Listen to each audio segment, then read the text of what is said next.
Alrighty, welcome to our tutorial for problem set 2. In the instances we can't do this in person, I'll always sort of try to provide a recording, largely to give us some help on these problem sets. They are things that I have full confidence in you to do on your own, but sometimes we need a little bit of a nudge in the right direction, which is what this is. So this week, of course, this problem set, we're dealing with now looking at how do atoms compose themselves. How do we begin to pick apart their structure and how the protons, neutrons, electrons are arranged? And ultimately, next week, we'll talk about how that allows us to predict how they will interact with each other, mainly forming bonds and these type of molecular clusters.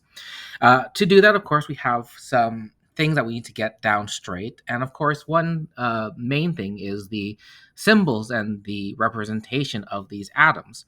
In the first two problems, which we'll do some of it together, we're sort of asking you to deduce ultimately what does the elemental symbol, which we use most commonly, mean in terms of the Z value, which is going to be the atomic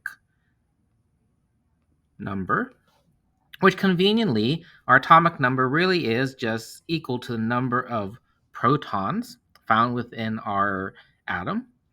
We might also be able to deduce and understand what the uh, mass number is, usually represented by the letter A. Luckily for us, the mass number is something easy to interpret in that it is the number of protons plus the number of neutrons, sort of a estimate of how heavy this particular version of the atom is, this particular isotope. And then, of course, the number of neutrons and the number of electrons. And for this particular one, in the absence of any variations, we recognize that for most, or rather, we recognize that for neutral atoms, as they begin their lives, the number of electrons, the number of negative charges is equal to the number of protons, the number of positive charges. So, in order to complete this table, we are given different pieces of information. We can kind of solve this puzzle.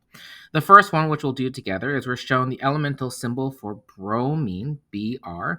And in particular, this one is denoting a mass number, which is what this upper left number indicates. And so we can already deduce and already fill in the idea that this bromine has a mass number of 81, meaning a combined total number of protons and neutrons of 81.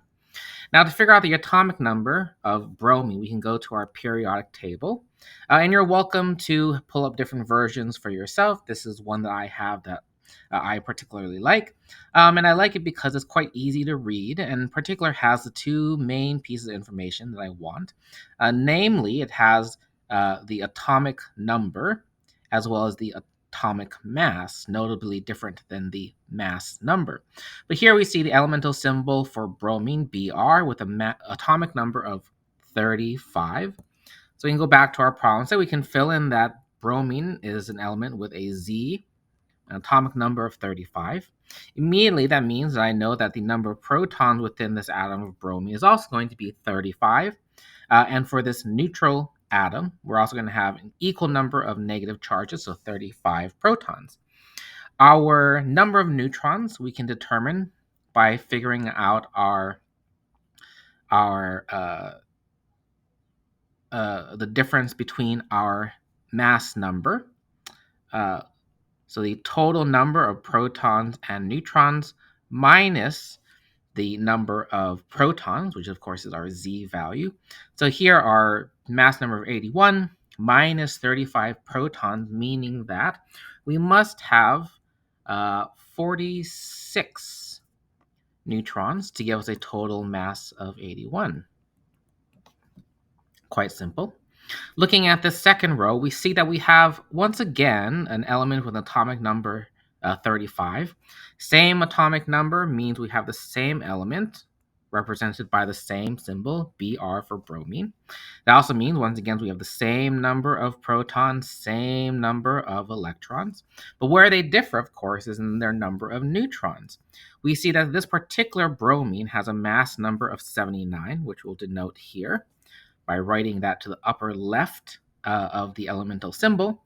By having a mass number of 79, we can do the math and figure out that this particular version of bromine, this particular isotope, must have 44 neutrons as opposed to 46 for bromine 81. Make sure that you also, of course, follow all directions. And when completing these tables, we're going to ask you to circle isotopes of the same element. And here we have bromine. Both bromines are both the same number of protons, same sort of chemical identity, but a slightly different mass, making them isotopes of each other. I'll leave the rest for you to tackle on your own, following this sort of puzzle piecing together. And question 2 has you tackle the same type of concept. Now, number 3 and number 4 are a bit of a conceptual puzzle, and one that I will leave you to deal with on your own in the majority of it.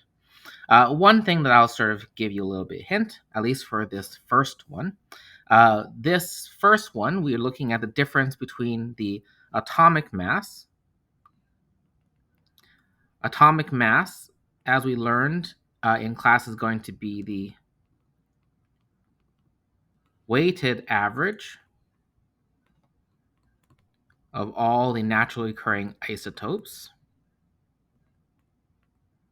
The key being weighted average, and the weighting factor, or how we weight these different isotope masses, is by their natural abundance, how often that particular isotope occurs in nature. The natural abundance, or sort of the relative abundance of nitrogen 14 versus nitrogen 15, we can interpret based off of what their atomic mass is, composed as a weighted average of their individual mass numbers. That's my hint for number 3. Number 4, one thing that I will sort of point out, which sometimes gets lost in the lecture, is that we have a couple different ways to write to represent different isotopes. Here, when we say promethium-61, this fictional isotope, one other way we could write that would be PM with a 61 up here. This is to highlight the idea that this 61 is going to be a mass number. Similarly, this promethium-60, which is impossible, not a different thing than being improbable. I would say that both promethium-61 and 60 are very improbable, probably would not exist for reasons of stability, would probably not likely occur because they would probably decay and decompose very quickly for us before we could measure it. But while promethium-61 is improbable, but theoretically could exist, promethium-60, I will claim, is impossible, could never exist, regardless of how long or how fleetingly. So, two sort of conceptual puzzles, largely dealing with the definition of what is an atomic mass versus a mass number, and what does it mean to have a mass number of a particular element, and why one would be impossible versus unlikely. All right, question 5 and 6 is a variation on the first question we did together, but now here we're looking at ions. In particular, ions are going to differ in the fact that they will have a charge or a net positive or negative charge. In looking at these things, we're still asked for the elemental symbol, Z, our atomic number, A, our mass number, and the number of each of our elementary particles. But we are given a total charge of this particular atom, which we need to sort of fill in a missing piece of information. So as before, our Z value gives us the number of protons found within this atom. So this particular ion has 55 protons. This ion, by having 55 protons and also a net positive 1 charge, a net 1 plus charge, means that while a neutrally charged atom would have the same number of electrons, this particular ion must have 1 less electron, 1 less negative charge, to give it a net positive 1 charge. So we have 55 protons versus 54 protons to give us a net plus 1 charge. Filling in the rest of these things, our number of neutrons, once again, mass number versus our number of protons, by my calculation, should give us 78 neutrons. And looking up our atomic number atomic number 55, represented by the symbol Z. Looking for the element with a symbol and a value of 55. Hopefully my periodic table loads. But in the absence of that, I would encourage you to consult your own periodic table. And I personally find that the element with element with an atomic number of 55 would be cesium, represented by the symbol Cs. This cesium, of course, being an ion, we have to note in the symbol that it carries a net positive charge to distinguish it from a neutral element. So we're going to write a plus to the upper right. We don't need to specify 1 since we sort of know it would just be +1 if there's just a plus symbol there. And this particular one is an isotope of cesium, meaning the specific one that has a mass number of 133. So we will denote that this is a particular isotope of cesium with a plus charge. In particular, cesium-133 is a radioactive isotope of cesium that's used in chemotherapy and some imaging applications. We'll do one more. So looking at the second row, we now see we have an element with a number of protons of 53. So we can fill in that our atomic number is also going to be 53. We can see that we have one more electron than we do proton. So this must have a net 1 minus charge. So a net negative charge for this ion, an anion. And we can look up in our periodic table. Hopefully my periodic table comes back in a moment. But you'll see that I wrote 55 should be 53. You'll see that this particular atom, which has 53 protons, should correspond to iodine, represented by the elemental symbol I, and carrying a net minus charge. Now, this particular problem does not specify a mass number or a number of neutrons. And without any other specific information, we can't really say which specific isotope we would have. So I'm going to fill in the mass number and the number of neutrons by writing variable, meaning that different isotopes of iodine minus or iodide will have different number of neutrons, different mass numbers, being variable unless I specify one particular isotope. So take this as sort of the inspiration of how we may begin to piece apart this, again, a little bit of a puzzle of naming and identifying these different elements, primarily by their elemental symbol. Now, in question 7, we're asked to think about this very, very useful conversion factor of a atomic mass or a mass number, which really, again, helps us relate counting a number of atoms or eventually number of molecules, and relating that to a mass, something that we can measure. Here, we're asked to calculate the molar mass of these compounds, of these molecules, and we do so typically by adding up their atomic masses. And again, these molar masses are things that, unless you are without a computer or some other tools, we can often look up these values, and it's a lot faster, particularly for very complicated things. The one exception to that, or the one place we have to be very careful, is when we deal with isotopically labeled versions of these elements and these molecules. These we use a lot in chemistry, of course, but we use it quite extensively in biology because we can track different molecules that have different masses because of these isotopes. And we can use that to study very complicated processes. We looked a little bit in the very first, or in this week's lecture, at how we use isotopes to study climate change and study the rise of atmospheric CO2. But we use this, of course, extensively in a lot of biology and medicine and diagnostic work. Uh, these different versions of the same molecule have different molar masses because they have a different set of atoms found within them. So when we look at something, for example, like the molecule D2O, some of it is just getting used to the notation. D2O, here D, you won't find on the periodic table, and it really is a unique representation of the atom of deuterium. Deuterium is a special name for a particular isotope of hydrogen, which we could also write as H with a little 2 to the upper left. This is a hydrogen with a mass number of 1. So hydrogen typically only has one proton, but some hydrogen in this universe have a proton plus a neutron.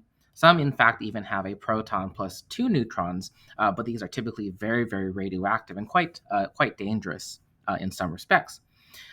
This D2O is very similar to H2O, with this exception that every hydrogen is one of these deuterium atoms. Accordingly, in order to calculate the molar mass of this, we want to add up the mass of each individual component of this particular molecule. In this case, we're going to say that we have two deuterium atoms. Each deuterium has a mass number of 2, which translating into a molar basis means that each deuterium atom has a mass of 2 grams per mole of deuterium. And to this, of course, we're going to add the mass of our one oxygen. But here, this oxygen is not a specific isotope of oxygen. This is the natural abundance. So we're going to use the atomic mass of oxygen, this weighted average.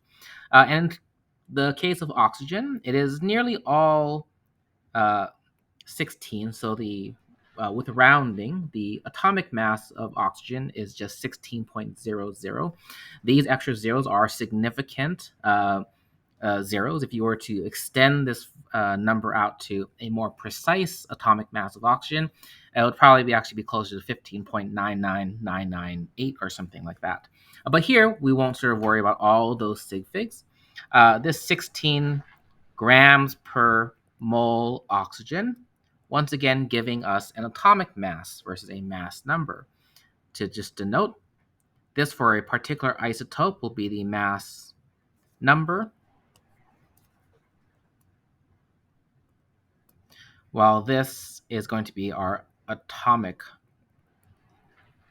mass. The final number that I get, quite easy math here, with sig figs will be 20.00 grams per mole, being the molar mass of D2O. Some other sort of notes just to help with sig figs, that this mass number is going to be an exact number, while the atomic mass is always going to be a measurement, which is why our final number has 4 sig figs accordingly. Looking at continuing on from here, of course, we recognize that this being a isotope of carbon with a exact mass number of 14, versus this is just going to be our normal oxygen, requiring us to use the mass number for this specific isotope versus the atomic mass for this sort of mixture of isotopes in which we haven't specified. The last little hint and sort of note I'll give you to help guide you through this, again, being one of notation, and sort of as I mentioned at the very beginning of this course, a lot of what we do as chemists is to try to unite under a very common set of notations, how we write things, how we talk about stuff, just to try to make it clear that everyone's talking about the same thing or talking about different things. One other notation you might see to represent these isotopically labeled versions of molecules is just what you see in part C. So we're told that we need to calculate the molar mass of ethanol, and for that we always need the chemical formula. And normally ethanol is going to be C2H6O. A couple different ways we can write that, but that's sort of our general molecular formula.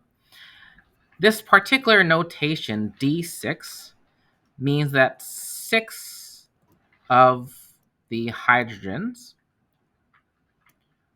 are replaced by deuterium, with once again, a mass number of 2. And so for this, we really need to calculate the molar mass not of C2H6O, but C2D6O. Make note, if we were to see D1, that means 1H replaced by my deuterium isotope, so on and so forth, as you see variations from there. With those little hints and guide, you should be able to follow the same method, adding up the individual molar masses of each of our, adding up the individual masses of each of our component atoms, multiplied by this little coefficient, this little stoichiometric ratio, giving you a total molar mass. These things are things you can double check on the internet. You can sort of use Wikipedia, a good resource as well to double check molar masses are places like PubChem. We can use this resource PubChem, which comes from the NIH. That's NIN, NIH, as a way to double check. Again, these being very reliable resources to look up and understand and gain chemical information. All right, let's move on a little bit.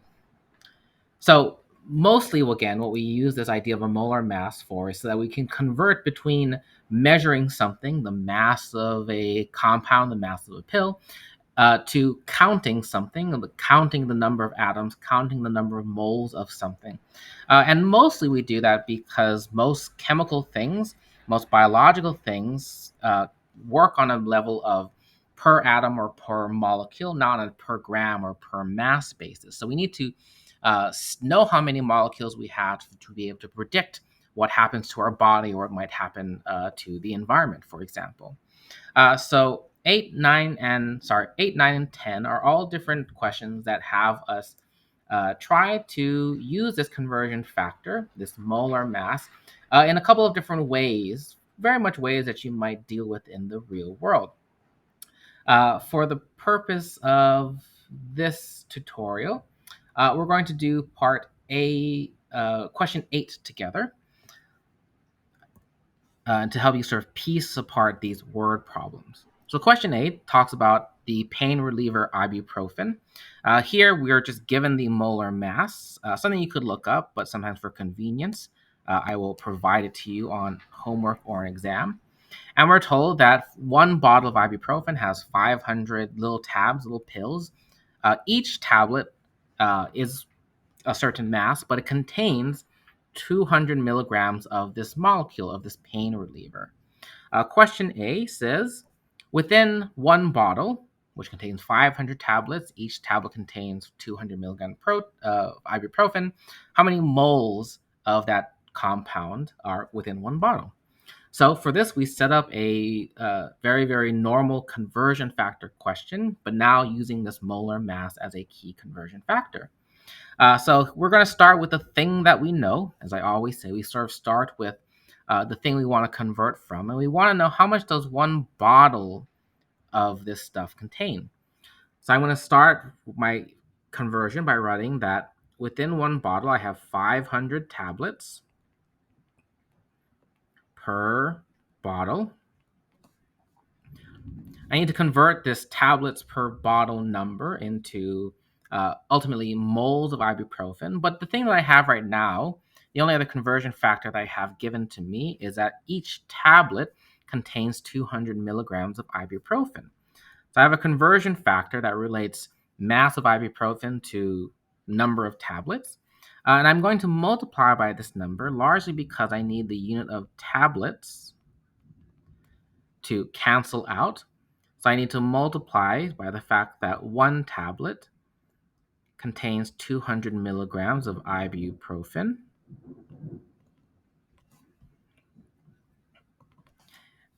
Towards the very end, I'm going to know that this this tablet unit is going to cancel out with this tablet units. So now by multiplying these two numbers, I technically have something that measures milligrams of ibuprofen per bottle. But I don't want milligrams of ibuprofen per bottle. I want moles of ibuprofen per bottle. So here's where I use my molar mass. Once again, it's another conversion factor. Previously, I multiplied by my 200 milligrams per tablet, but here I need to figure out, do I multiply or divide by this 206.3 number? Once again, by inspecting my units, I can realize that I have a mass unit up here, milligrams of ibuprofen, so I probably need to divide by my grams of ibuprofen down here.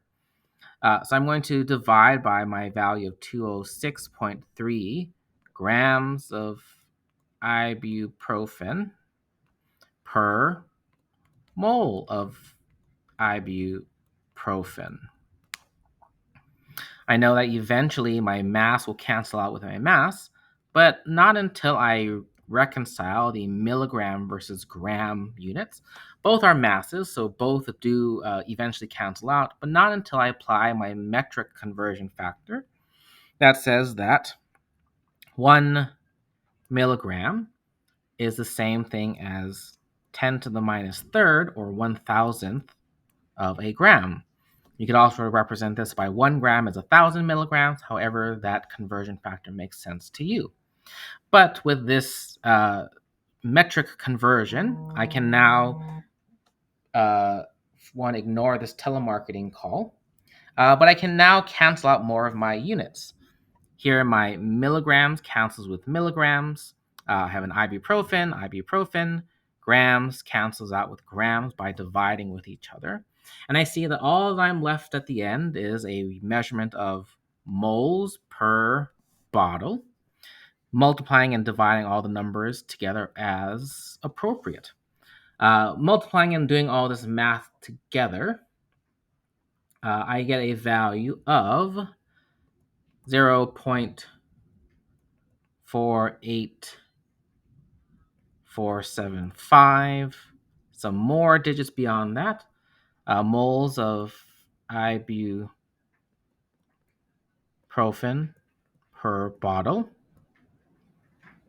Recognizing that this is a measurement, 200 milligrams is a measurement of how much ibuprofen is within this tablet, which does vary from tablet to tablet ever so slightly. I need to round this for significant figures. This 500 is an exact number. I can count an exact number of tablets in a bottle. 200 milligrams is a measurement with 3 sig figs. 206.3 is a measurement here with 4 sig figs. And this 10 to the minus 3 is an exact number. There's exactly 1,000 milligrams per gram. This means I need to round my final answer to 3 sig figs, giving me 0.485 moles of ibuprofen. I'm trying to cram it all in here. Moles of ibuprofen per bottle. Now, that's not the only conversion factor I can utilize. I can also relate this on the number of molecules, going from my measurement of moles. So in question B, or part B of this question, I want to know now how many molecules of ibuprofen are contained within this bottle. Luckily, I've already converted to moles of ibuprofen per bottle, which is a way to count the number of molecules, but using, again, this mole numeral grouping. So I can use this as a starting point and convert there using Avogadro's number. So I'm going to go back to my unrounded number, as we do whenever we do sig fig calculations. I'm going to say 0.48475. More decimals beyond that, but I'll leave that as having sufficiently enough to not get a rounding error. Moles of ibuprofen per bottle. I need a conversion factor, and I'll use Avogadro's number to go from moles of something to individual particles or counts of something. And 1 mole is 6.022 times 10 to the 23. In this case, molecules per mole. Avogadro's number is a measurement. It's not an exact number. So I want to make sure I use one that has more sig figs than my least precise measurement. So I'll use one here that has 4. And we're going to get a number of molecules as 2.9192. Some more digits, but enough for me to not get a rounding error. 2.9192 times 10 to the 23 molecules per bottle. Do be very careful. MOL stands for mole. Usually, if we need to say molecule, we have to write out the full name of that. But we will round this still to the same number of sig figs. 3 here in this number. 1, 2, 3. 4 here. So we're going to round this final one to 3 sig figs, giving me a number of molecules per bottle of 2.92 times 10 to the 23 molecules per bottle. So there's different ways we might use this conversion factor. It is almost always going to be converting from some sort of mass into a number of molecules, or converting from a number of molecules back into a mass. Typically, we'll leave it in units of moles, but sometimes it's helpful to understand the actual number of molecules, usually a very, very large number. In order to help root the idea that a mole is a way to count particles, count molecules, count atoms, sometimes count electrons. Questions 9, 10 are definitely there for you to practice this idea. Use the mole conversion factor, this molar mass, in a different ways. So some of these are going to be a little bit trickier, a little bit more of a tricky word problem, but I'm, of course, able to help if there are questions. All right, we've talked extensively about sort of how many electrons each particular atom or each element might have, but to do a lot of predictive work in chemistry to describe how these things will behave requires us to sort of understand about where those electrons are within the element, as well as sort of what the shape of those electron clouds might be. Again, some of these are the more tricky concepts within really the quantum mechanics side of chemistry, and we don't want to do too much of it because it's something that is reserved for more advanced chemistry classes and something that you don't necessarily need to know in great detail in order to move forward in your studies, but still helpful to root ourselves in some of the basics. Electrons are contained within orbitals. Not orbits, as some older models of the atom might show, but orbitals, these sort of clouds of electron probability where an electron might be. And these different sort of probability densities, sort of a heat map of the electron, have different shapes depending on the principal quantum number n, the subshell number L, and the orbital number m sub L, all of which we might refer to in different notation. It's actually sometimes helpful to begin with a different notation. Typically, when we see an orbital of the first shell, n equals 1, there really is only one option, and we really only have a 1s orbital. We don't have, for reasons of quantum mechanics, a higher orbital number, a higher subshell number. So there is no L equals 1, only L equals 0 for this particular first shell. When we move up to the second shell, n equals 2, our L of 0 still implies a S shape or S type orbital, as does an n equals 3. But as we move to these higher numbered shells, we now have different values of L and different subshells. In particular, we have various types of p orbitals. We'll have 3 different types of p orbitals, as well as, of course, 3 different types of 3p orbitals. And Some of these things are more by convention. Technically, there is no hard and fast rule of what a minus, 1, 0, and 1 mean. They simply specify the three different cardinal, or sort of three different uh, uh, Euclidean directions. So typically, we might refer to this as the 2px orbital, 2py orbital, and 2pz orbital, and then x, y, and z. Now, what are the shapes of these particular orbitals? This is always a very tricky thing, and ultimately these are going to be just sort of cartoons. But typically, s orbitals are described because they are found to be spherical in nature.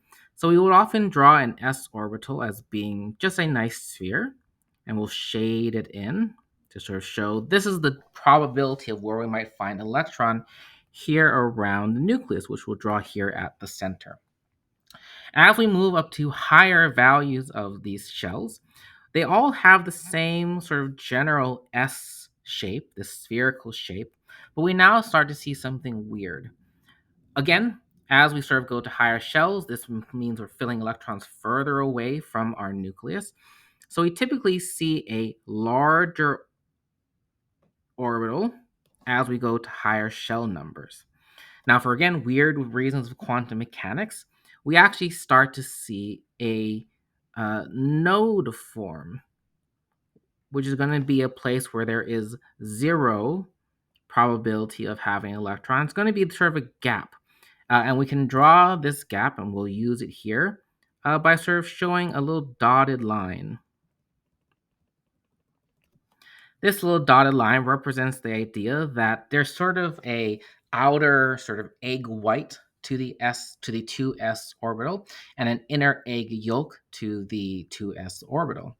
Mathematically, and as we'll talk about in this coming week, these are also of a different phase or a different sign. And so you can think of this as sort of the peak versus the trough of a wave. They sort of cancel each other out if they were to interact, and they sort of represent different phases of this electron density. Now, what this means for how they interact and how they combine is something that we will talk about this week. But the main takeaway you should have is that all of our s orbitals, whether the 1s, 2s, or 3s, all have this round spherical shape. Our 3s, following this pattern, is going to have a spherical shape, followed by a little bit of a node, followed by another sphere around it of a different phase. We're here showing it by not shading it in. One more node, and then a third sphere around it. Once again, back to the same phase as that first orbital. Again, all these things being spherical in nature, uniformly radial is the main takeaway I want you to get from here, as well as the fact that these orbitals tend to get larger as you go into higher shells, higher n values, meaning that you're moving farther away from the nucleus as you fill up more electrons. Now, our p orbitals all adopt what we call a very classical dumbbell shape, meaning that surrounding our nucleus, we have sort of two different lobes of our orbital that sort of look like dumbbells. These dumbbells all point along a particular direction. So we're going to draw this, a little diagram, our coordinates, and say this, we'll call this x, we'll call this y, and we'll call the one coming out of the page z. Our 2px is going to point along the x-axis, essentially. It's going to have two different phases, a shaded phase and an unshaded phase. Our 2py is going to look very similar. Again, sort of pointing along the y-axis. And our 2pz will sort of point, again, along our z-axis, which is a little hard to draw because of perspective, but hopefully we can rotate that in our mind. Now, just like the s orbital has a node, a place where we find no electron probability electrons will never be able to find. We'll never be able to find them. Our 2px also has a node that is a plane going down the middle between the two halves of our dumbbell. The overall thing that you should take away is that whereas an s orbital is shaped like a sphere, the p orbital has this dumbbell or sort of bow tie shape, again in 3 dimensions, being sort of conical sections, but giving sort of a orbital shape that points along a particular axis, either x, y, or z, for the 3 different p orbitals. Our 3 p's, once again following the same notion, the same pattern, but now incorporating a larger larger size, as well as one additional node. We're going to draw, as we did before. But now we actually start to see there is not just a node down the middle, we also see a spherical node around there as well, giving us increasingly unusual shapes of these orbitals. But it's, again, still the same type of symmetry, the same type of dumbbell shape, but of course now in larger directions, now starting to look more like a Wi-Fi symbol. Our 3py, similarly, again, still has the same sort of dumbbell shape, but now features an additional node, places where electrons are not found, and a different phase on the other side of that node.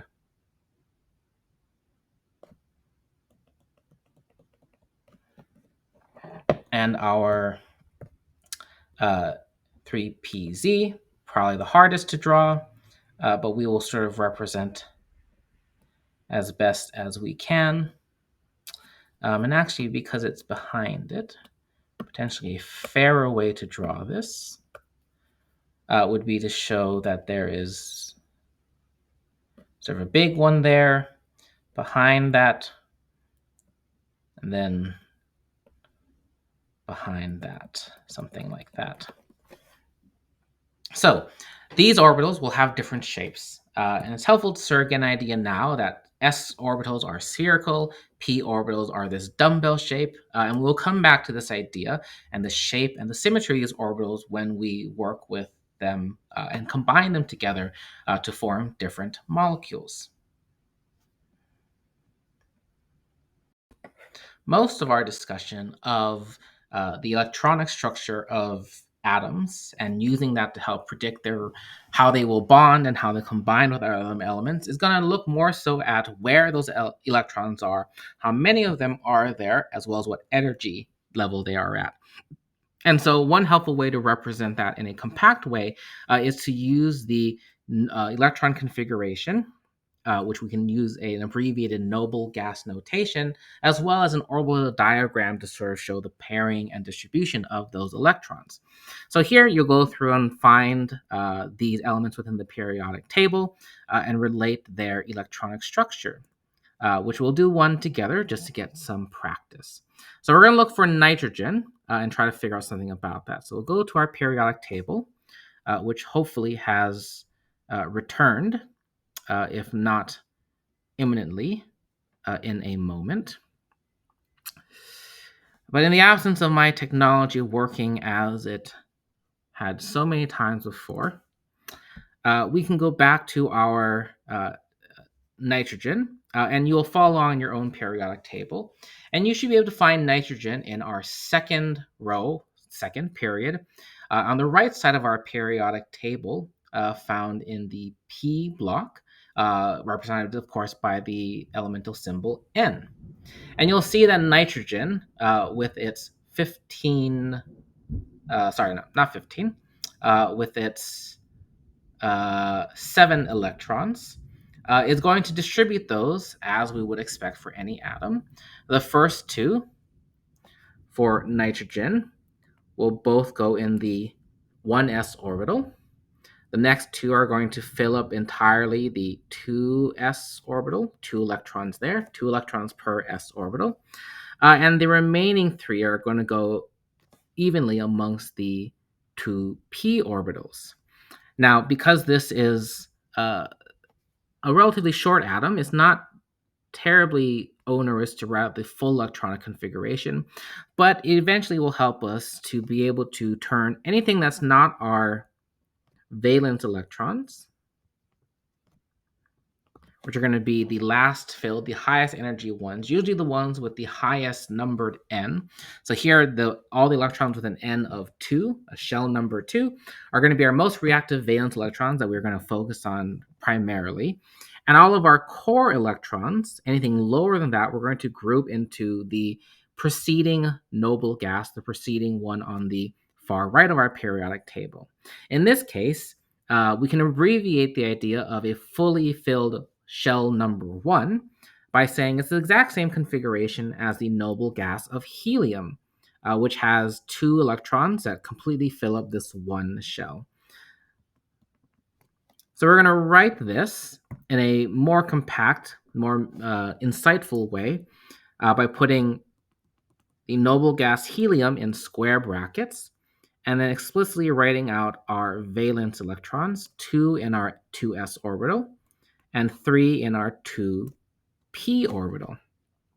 Now, what this looks like in terms of an orbital diagram, again, we're only going to draw our valence electrons, is that we'll have sort of one box here representing our 2s orbital, and the 2p orbitals will have 3 boxes, which each could hold 2 electrons. Again, from what we saw previously, this is what we represent by the 2px, 2py, and 2pz. But here we just need to note that there are 3.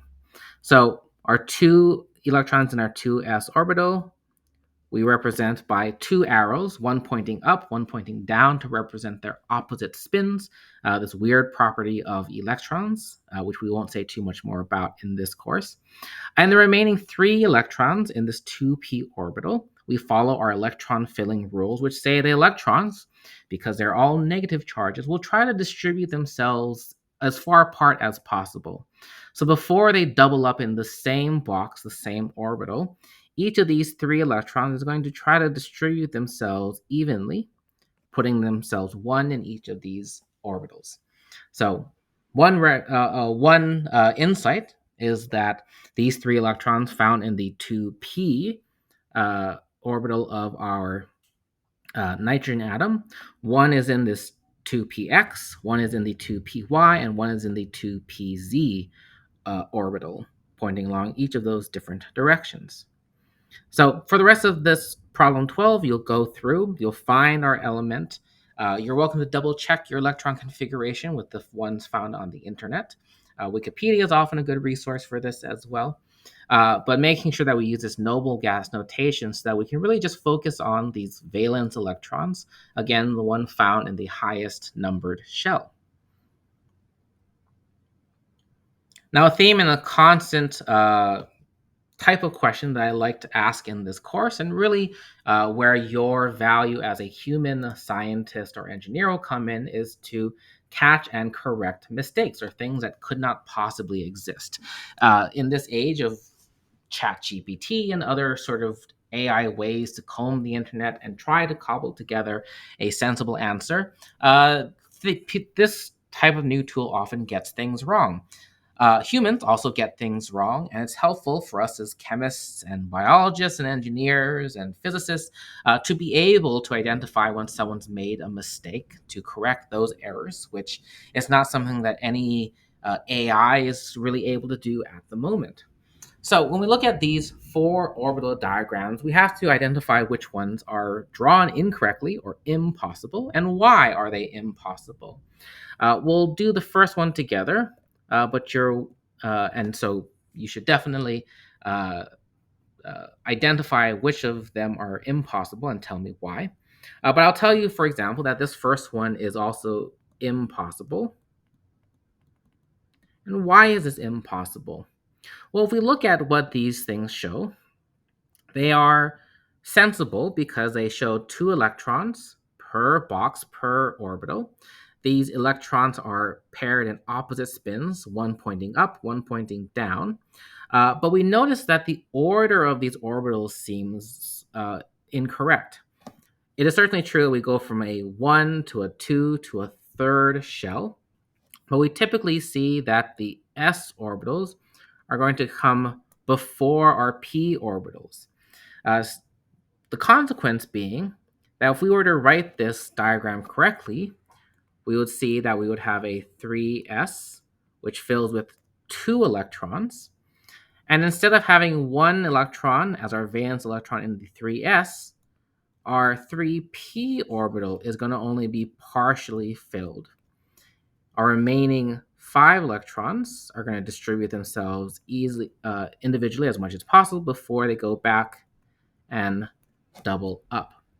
So the fact that we have an empty spot for an electron in the 3p orbital, not the 3s one, is definitely something that's going to tell something about the reactivity, which of course we're going to get to in this next coming week. So go through the rest of these. You'll need to apply these rules of how do we order our orbitals, how do we fill them with electrons, how many electrons should be uh, in each orbital, in each box, and identify which ones are impossible and then tell me why they're impossible or correct them somehow. Now, question 14 is once again this issue of how do these electrons arrange themselves, and particularly how do we relate the relative position of an atom on the periodic table and use that to predict something about its properties of how it will bond, how big that atom is, so on and so forth. So here we're shown an hypothetical. We're shown a hypothetical atom Q, no element on the periodic table with the symbol Q. And we're asked to be able to predict what another hypothetical element, X and Z, would look like in terms of their electronic structure and orbital diagram based off of their positional relationship. So we'll do one, and I'll leave the other one for you to tackle on your own. But we're looking here first at the theoretical element of X. We don't know exactly what X is, we don't know exactly what Q is, but we know that X and Q are here found in the same group or same column, but one row or one period below. We're going to draw something about the atomic radius, or we're going to draw something about the orbitals. By being in the same group, that means that this element X will have the same valence electron configuration. The highest filled shell of X should, like Q, have a fully filled s orbital and an p orbital with 4 electrons. But because it's a different element and is one row below, we know that X must fill to one shell higher. By being one row or one period lower, we know that X must have more electrons. And so we represent that, of course, by filling up not just the n level, or n plus 1, but also up to the n plus 2 shell level.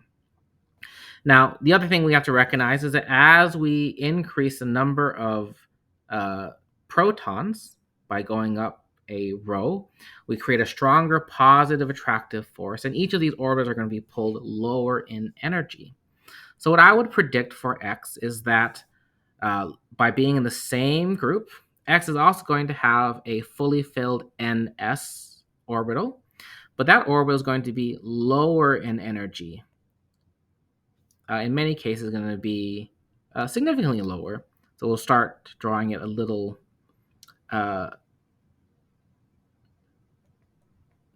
further down. It's going to have an ns orbital, and it's also going to have an np orbital, both of which are going to be lower in energy than their respective ones. So they have the same type of orbitals, same number of boxes, but now a lower energy because more protons for this larger atom with more positive charges. We're going to fill those with electrons. These all being core electrons, not our valence electrons.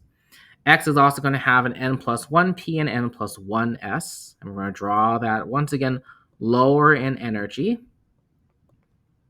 N plus 1p, n plus 1s.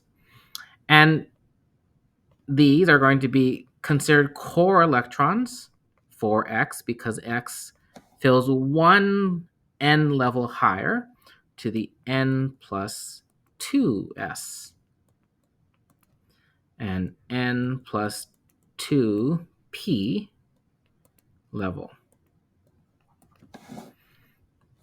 By being in the same group, it has the same configuration, so the same pattern of filling in its highest shell.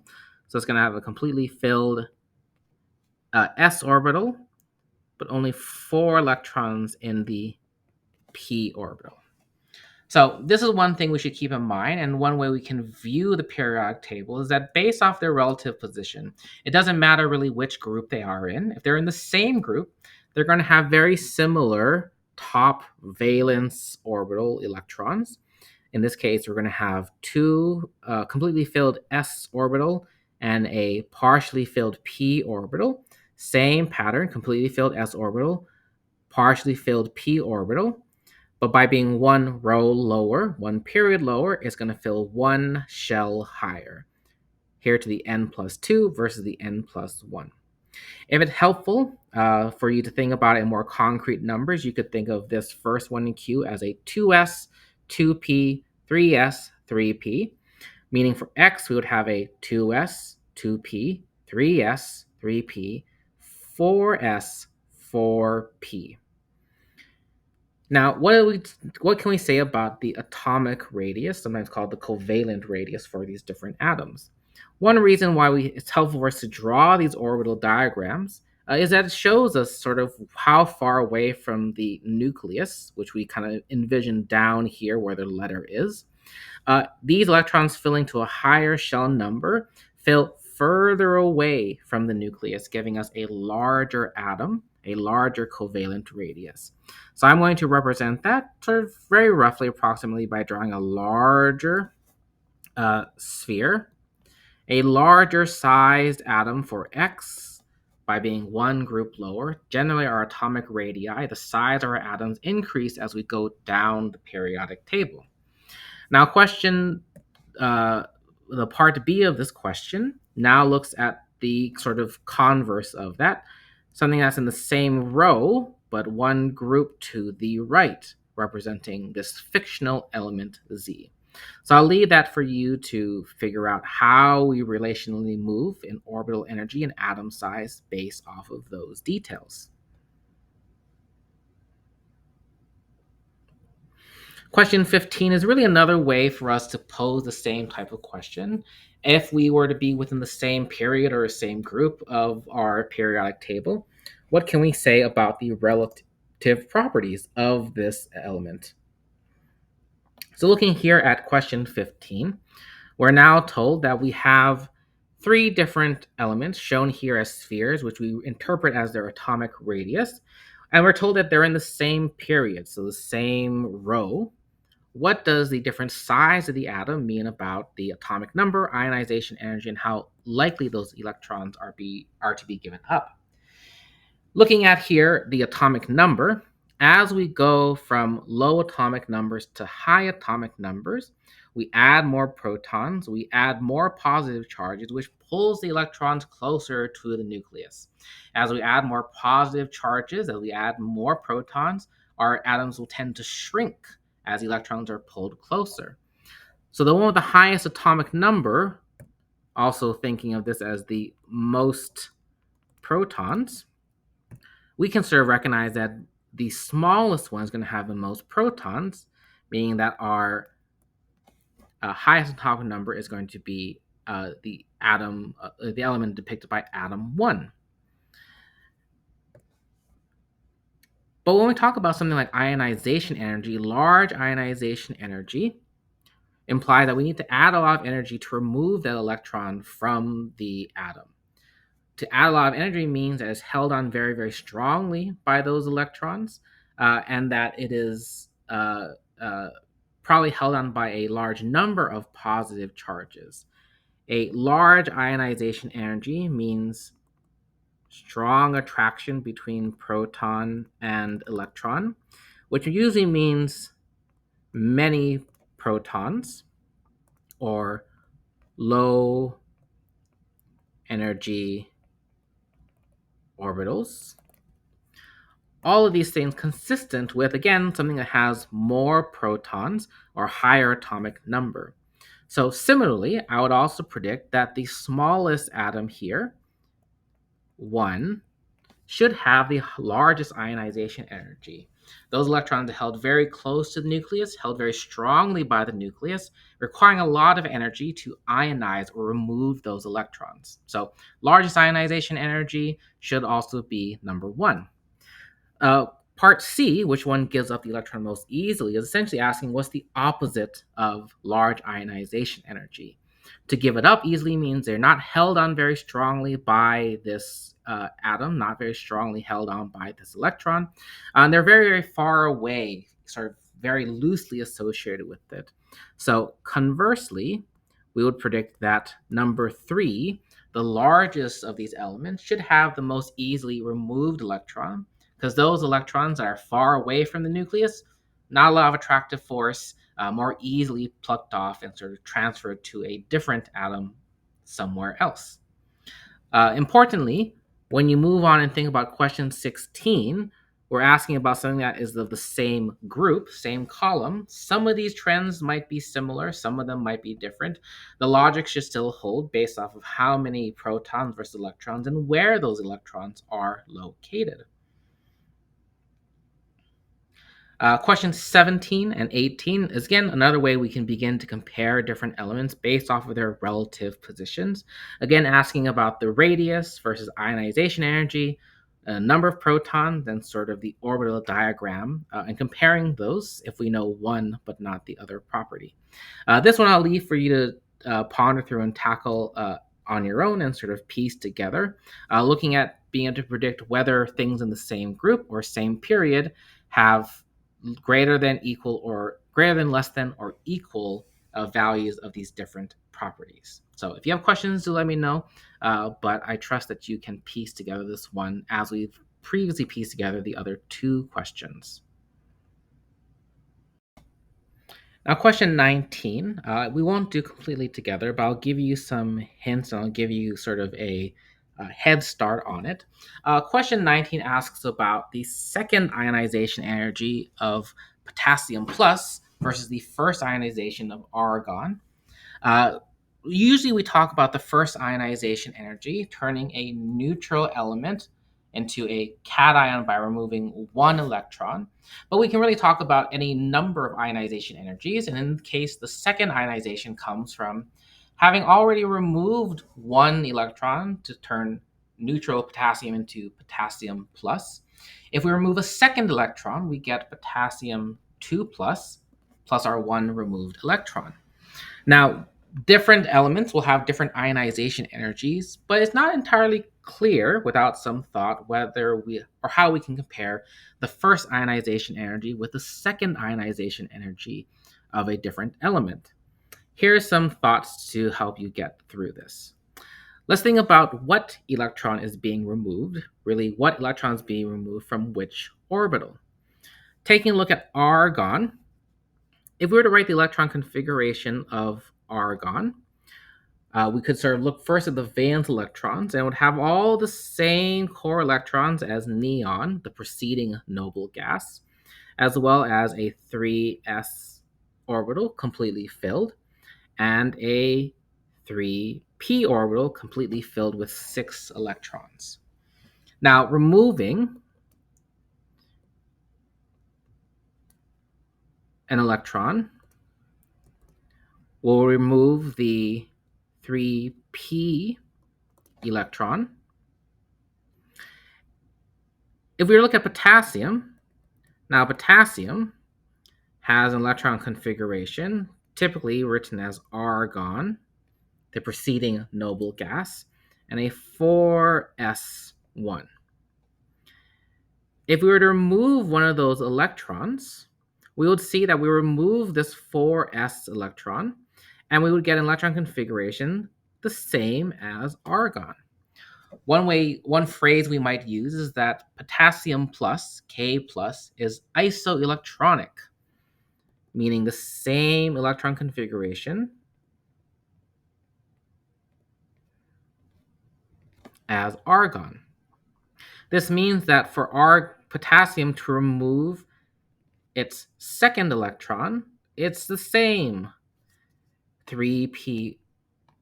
It is the same 3p electron, because both argon and potassium plus have the same electron configuration, and that most easily removed electron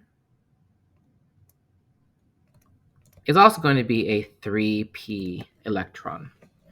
Now the question is, even though argon and K plus both have the same 3p electron that's removed in this ionization process, I can almost guarantee that the 3p orbital of argon is not the same as the 3p orbital of potassium. The question is, which one is higher, which one's lower? Which ionization energy, the energy to remove that electron, is going to be larger? And of course, you'll want to tell me why. Now, I suggested many times before, and I will continue to suggest, it's still a good idea, is that you should provide yourself with a cheat sheet. A cheat sheet is going to be a lot faster, a lot more reliable to use in a moment where speed matters, which is usually every time. And your cheat sheet can include, and I would argue should include, something like a periodic table of the elements. Now, you can find many periodic tables out there that have different ways that they denote the different elements and the different groups and the different metals versus non-metals. And sometimes it's a bit bewildering to look all of that without understanding how those were constructed.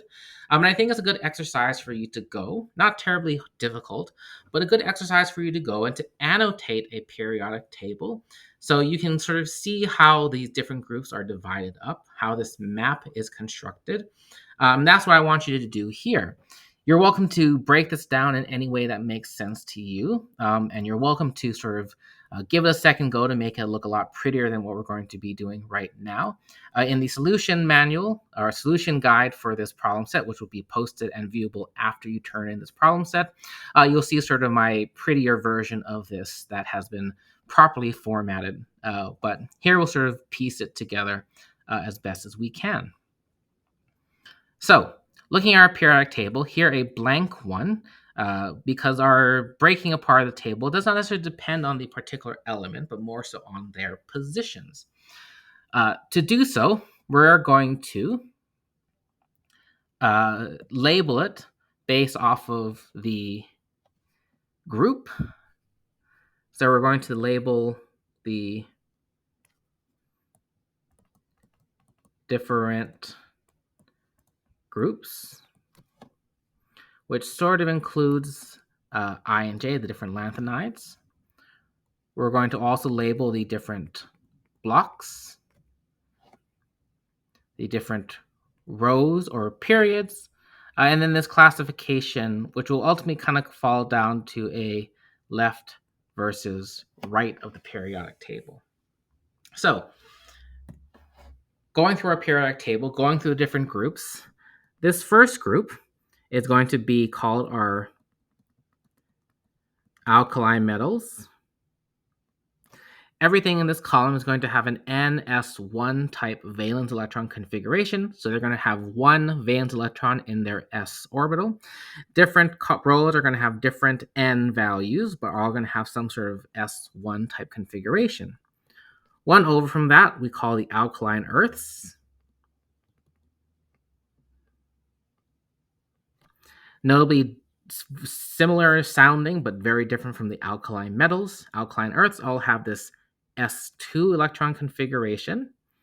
Jumping to the far right side of our periodic table are noble gases, here in our far right column, are all going to have a completely filled S and P orbital. One reason why we call them noble gases, they typically don't react. They typically like to stay as pure elements.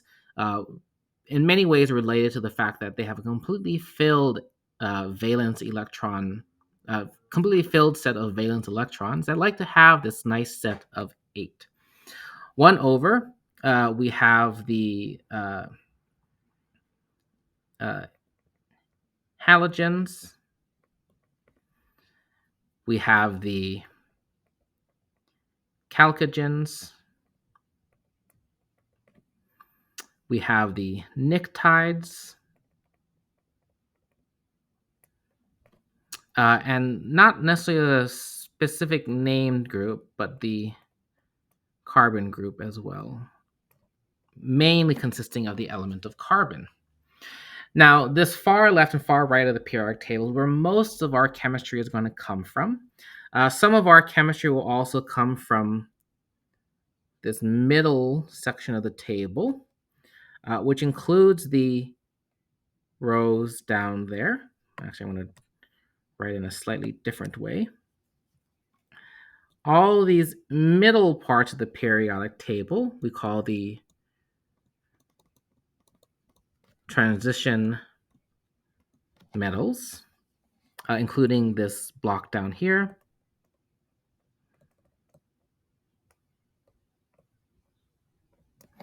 Largely because they transition from our metal alkaline things on the left and our gases and halogens on the right. Another name for these last few blocks, again, sort of more exotic chemistry than we'll deal with in this course. We have the lanthanides, which are not a group. It is a period or row of this periodic table, and the actinides. It is down here in these very large, heavy elements, the lanthanides and actinides, and we find a lot of radioactive elements. Uranium, thorium, plutonium are all found here in this very, very bottom row of the actinides. Again, this is sort of more exotic chemistry than even many chemists will deal with in their lifetime, but it is there in case you do end up in one of these fields of chemistry. Now, what else can we annotate in our periodic table? Beyond that, beyond naming each individual group, we can also recognize that our first 2 columns, our alkaline metals and our alkaline earths, have slightly different electron configurations, but share in common that their valence electron is found in some sort of s orbital. And so accordingly, we'll name this set of first 2 columns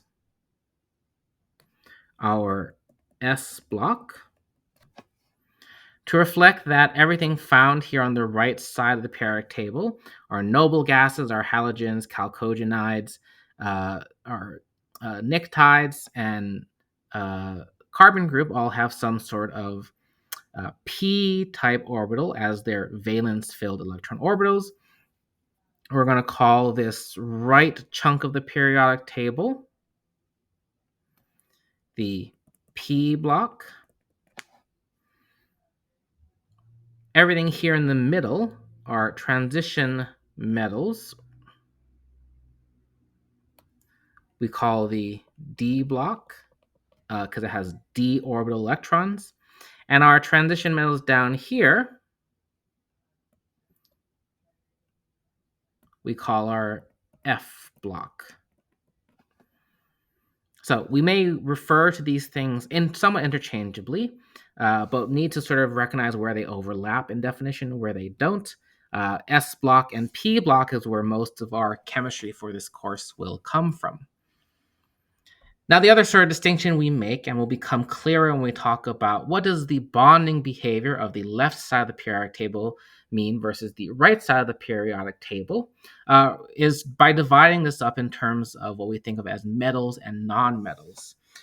One sort of way that we typically see is that metals, such as things like iron or aluminum or tin, really do exist as metals, sort of shiny, lustrous, hard metallic objects as their pure elemental form, which is usually distinguished from things that exist as gaseous forms, things like chlorine gas or helium gas or oxygen gas, found on the right side of our periodic table. So typically, we will also distinguish and break up between metals versus non-metals. And we'll try to find a different color here, where we'll typically have metals on the left side of our periodic table, which will include things like our alkali metals and our alkaline earths. All of our transition metals, we typically think of course, as metals. This is where we find things like iron and silver and gold and copper, cobalt, and all the other very traditional metallic things.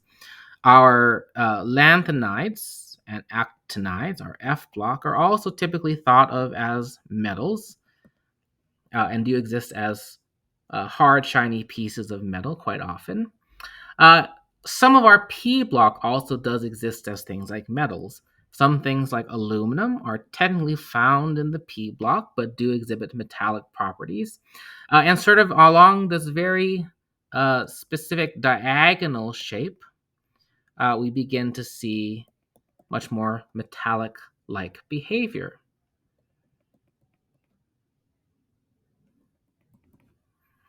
There's sort of a weird region along this diagonal where some of the properties are kind of like metals. Sometimes they're more like non-metals, and we sort of reserve that as what we would call a metalloid.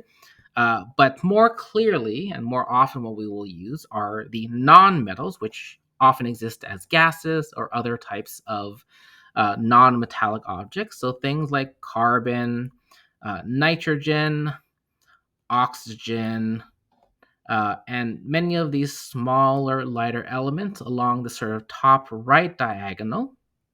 All of our halogens, typically viewed as nonmetals, and of course, our noble gases, all existing as gaseous species, do all quantify as nonmetals.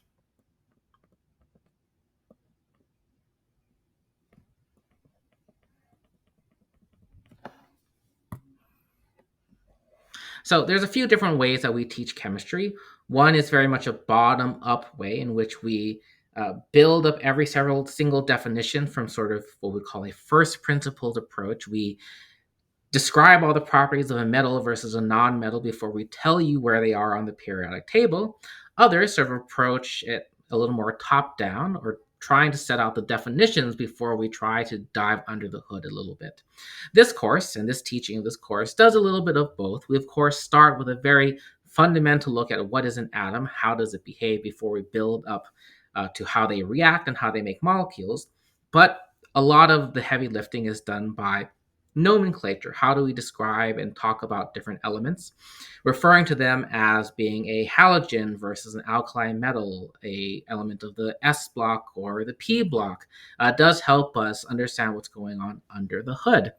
Uh, the last thing we'll annotate, of course, are periods. These are our rows, which goes the first row is period 1, the second row is period 2, third row, our fourth row, fourth period, our fifth, sixth, and seventh. And as I showed in the expanded periodic table, which is a very long periodic table or a very wide one, these lanthanides and actinides actually do insert themselves just about there, which makes them part of the sixth and seventh period in technicalities. So we will wrap up our tutorial here. Please do ask questions. These are hard problem sets, and there are ones that are gone through very, very quickly because of this summer version of the course, which is sort of condensed into half the amount of time, but does not necessarily mean that your brains are working at twice the speed. So do ask questions. These are challenging problem sets and ones meant to push and test your understanding. So do not be afraid to ask questions. I have received and fielded any type of question in the past and will continue to do so. Otherwise, we will sort of resume and see each other next week.